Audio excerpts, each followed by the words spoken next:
I am about to go NC with my N-mom and my stepdad, who is an enabler even after their divorce and who has recently started mistreating me as well. My mother's mother, while sometimes problematic, was an amazing grandma who treated me with love and warmth overall.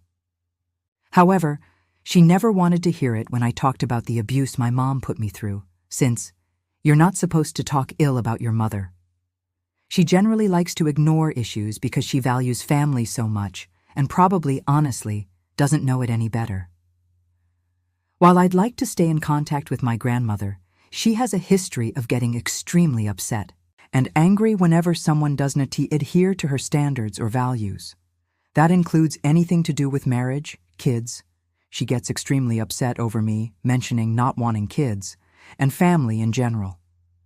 I have no doubts that she will take on her role as a flying monkey as she has always done, and that any time I'd talk to her, she'd criticize me, my lifestyle, and my decision to go NC, or beg me to try and work it out. I also wouldn't have put it past her to try and invite my mother along whenever I visit her. However, thinking about cutting her off along with my parents feels cruel since she was kind and loving toward me most of the time and took good care of me. I'd like to hear about y'all's experiences with grandparents after going NC.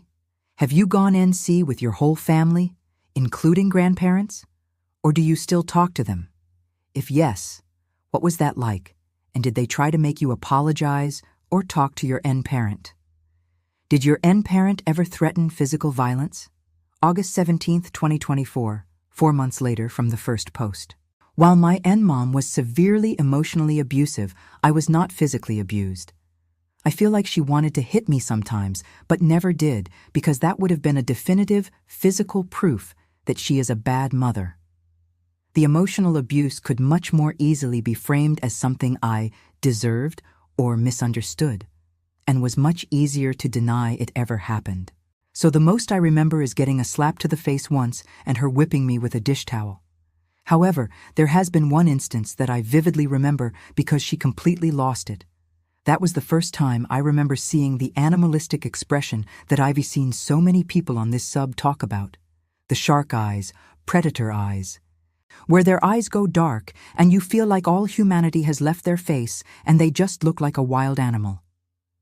When this happened, she was holding a frying pan that she had been washing in the sink. She just looked at me with such hate and said, "I'm gonna bash in your skull if you don't shut up." That was the most insane and terrifying situation I have ever been in. I don't even remember what this argument was about exactly. I just know that I talked back to her. Usually I'd just sit silently and let her just scream at me while dissociating, because any sort of reaction, whether it be saying something or crying or facial expressions, would drive her nuts. To this day, I wonder what would have happened if I had talked back more, angered her further. Whether the threats of physical violence would have actually become real assault. Do any of you have experience with threats of physical violence, even when your parent didn't actually ever physically abuse you?